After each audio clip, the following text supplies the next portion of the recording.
नमस्कार मित्रों, आपका डॉक्टर आलोक चैंटिया AIRONDF चैनल पर स्वागत है। हमेशा की तरह एक ऐसे बिंदु को मैं आपके साथ छूना चाहता हूं जहां पर आकर आप मानव होकर, मानव संस्कृति बनाकर परोपकार को इस रूप में रेखांकित करते हैं जहां से ऐसा प्रतीत होता है कि हर व्यक्ति को अपने जीवन के साथ साथ अपने चारों तरफ के समस्त प्राणियों का भी ध्यान रखना चाहिए।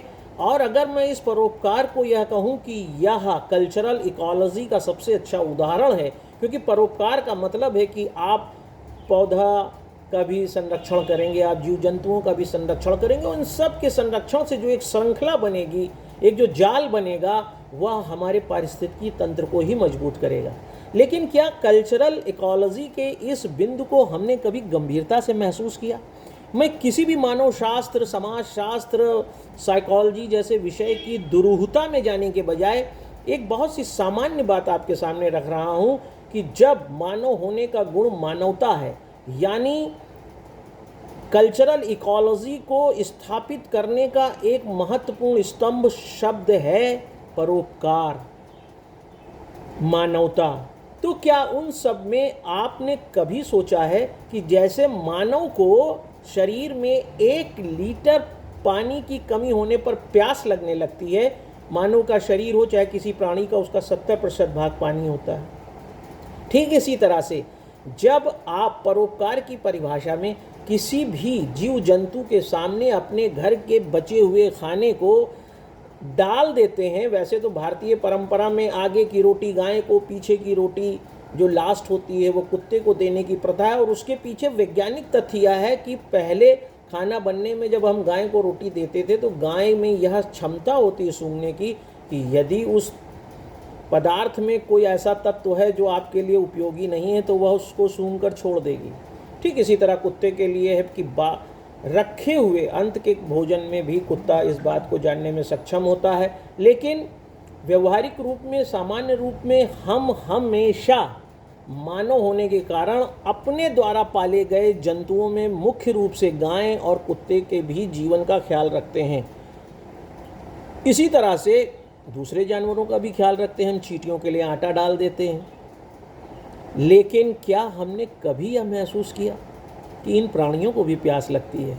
आधुनिकता की परिभाषा में यदि हम अपने को साथ में रखकर देखें तो सड़कों का बनना, नालियों का ढका होना, सार्वजनिक नल का समाप्त हो जाना, तालाबों का पट जाना, झीलों का समाप्त हो जाना, नदियों का सूख जाना, शहर के अंदर रह रहे जानवरों के लिए उनकी हत्या से कम बड़ा इशू नहीं है, क्योंकि उनके लिए पानी आपने कहीं छोड़ा ही नहीं है।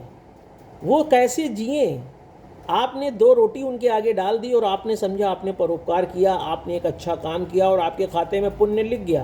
लेकिन क्या कभी आपने सोचा कि प्यास तो उन्हें भी लगती, उनका शरीर भी पानी से बना है, लेकिन वो कहें कैसे?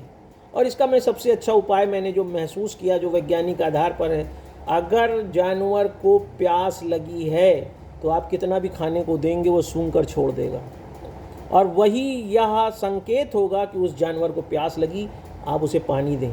या फिर आतिथ्य सत्कार में जैसे आप किसी व्यक्ति को अपने घर पर बुलाकर उसे कुछ भी खाने को देते हैं, साथ में पानी देते हैं, तो एक परंपरा यह भी बना लीजिए कि जब भी किसी भी जानवर को आप कुछ भी खाने को देंगे तो अपने घर में एक छोटा सा बर्तन ऐसा रखिए जिसमें उस जानवर को पानी भी दे दीजिए।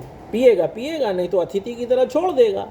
लेकिन इससे आपके परोपकार को न सिर्फ पूर्णता मिलेगी, बल्कि इस गर्मी में जब आप बाहर नहीं निकलना चाहते हैं और आपके ही आश्रय में रहने वाले जीव जंतु शहरों में आपके दरवाज़ों तक आते हैं और उनके प्यास को आप महसूस न कर पाएँ, तो मुझे लगता है कि यह परोपकार में तो त्रुटि होगी ही, बल्कि कल्चरल इकोलॉजी में भी एक त्रुटि होगी और हम उस इकोलॉजी में पूर्णता नहीं प्राप्त कर पाएंगे।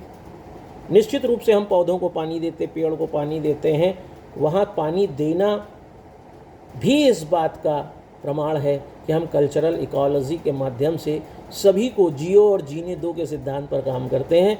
तो मेरे इस छोटे से वीडियो से मेरी यही प्रार्थना है, या मैं यह कहूँ अखिल भारतीय अधिकार संगठन की यही आपसे प्रार्थना है कि आप जब भी जीव जंतुओं को खाना दें तो उसके प्यास का भी ख्याल रखें, उसे अपने समान प्राणी समझें। कस्तूरी कुंडल वसे मर्ग ढूंढई बगनाही, जैसे घटघट राम है दुनिया देखे नहीं। अगर ये तथ्य सत्य है और आपको लगता है कि हमारे यहाँ वराह अवतार भी हुआ है, कूर्मा अवतार भी हुआ है, मत्स्य अवतार भी हुआ है, नरसिंह अवतार भी हुआ है और जीव जंतु भी भगवान के रूप में आ सकते हैं, तो फिर आपको यह समझना चाहिए कि दरवाजे पर आपके भगवान खड़ा है।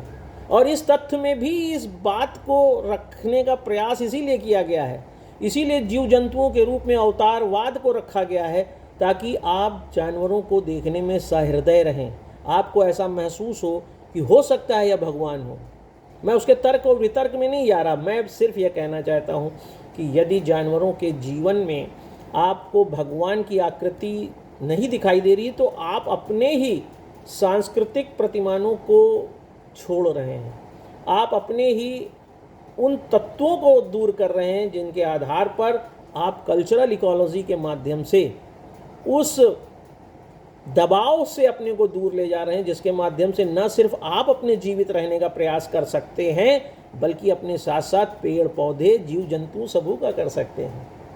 और जब आप ऐसा करेंगे तो एक मानव होने के कारण, मानव की योग्यता में मानवता होने के कारण, आप किसी जीव जंतु को खाना नहीं खिला रहे हैं, पानी नहीं पिला रहे हैं, बल्कि कल्चरल इकोलॉजी की परिभाषा को सिद्ध कर रहे हैं, उस जीवन जीने के तरीके को सिद्ध कर रहे हैं जिसे संस्कृति कहा जाता है, जिसे आपने समाज में रहकर सीखा है। और अगर आप होमो सैपियंस सैपियंस के रूप में एक सांस्कृतिक मानव अपने को समझते हैं, तो सांस्कृतिक मानव समझने में सिर्फ अपना कपड़ा पहनना, अपना खाना खाना, अपना सो जाना नहीं है। आपके चारों ओर जितनी भी प्रकृति के तत्व हैं, सभी के साथ सामंजस्य बैठाना। मैं इन्वायरमेंट की बात नहीं कह रहा हूँ, मैं इकोलॉजी की बात कर रहा हूँ, जहाँ पर मानव, पेड़ पौधे, जीव जंतु सभी के बीच में एक तंत्र स्थापित होता है, दैट इज़ पारिस्थितिकी तंत्र, इकोलॉजी। और उसको स्थापित आप तभी कर पाएंगे जब आप सिंपैथी में नहीं, एम्पैथी में विश्वास करेंगे।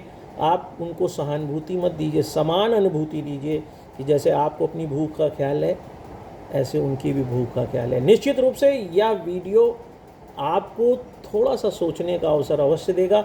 और अगर आपको ऐसा लगता है कि इस वीडियो को सुनने के बाद आपने कल्चरल इकोलॉजी को थोड़ा ढंग से समझा है और कल्चरल इकोलॉजी के साथ साथ इस पारिस्थितिकी तंत्र में रहने वाले पौधे और जीव जंतुओं के प्रति अपने कर्तव्यों को समझते हुए प्रकृति को स्थापित करने में कोई सहायता किया है, तो इस वीडियो को दूर तक ले जाइए, क्योंकि आज इसकी आवश्यकता है। केवल पृथ्वी पर मनुष्य का रह जाना ज़रूरी नहीं है, सभी का रहना ज़रूरी है। किसी एक जानवर को भी, जिसे आप गऊ माता कहते हैं, जिसे भैरव की सवारी कहकर आप स्वान कहते हैं, कुत्ता कहते हैं, उसके पानी का भी ख्याल रखिए। चिड़ियों के पानी का ख्याल रखिए। बहुत सी चिड़िया बिना पानी के मर जाती है। अपने घरों पर, छतों पर पानी ज़रूर एक गिलास रख दीजिए, रोज़ का यह नियम बना लीजिए। कोई मंदिर, मस्जिद, गिरजाघर, गुरुद्वारा मत जाइए, लेकिन किसी की प्यास तो बुझा दीजिए। मानव के बीच रहकर अगर एक चिड़िया प्यासी मर जाती है, एक गाय प्यासी रह जाती है, तो क्या यह क्रूरता नहीं है? इस क्रूरता को ही सोचते हुए मैं आलोक चांटिया, अखिल भारतीय अधिकार संगठन की तरफ से फिर आपसे आग्रह करता हूँ कि मानव जीवन को संपूर्णता में जीजिए, क्योंकि मानव शास्त्र कहता भी है कि समग्रता में जीवन जीना।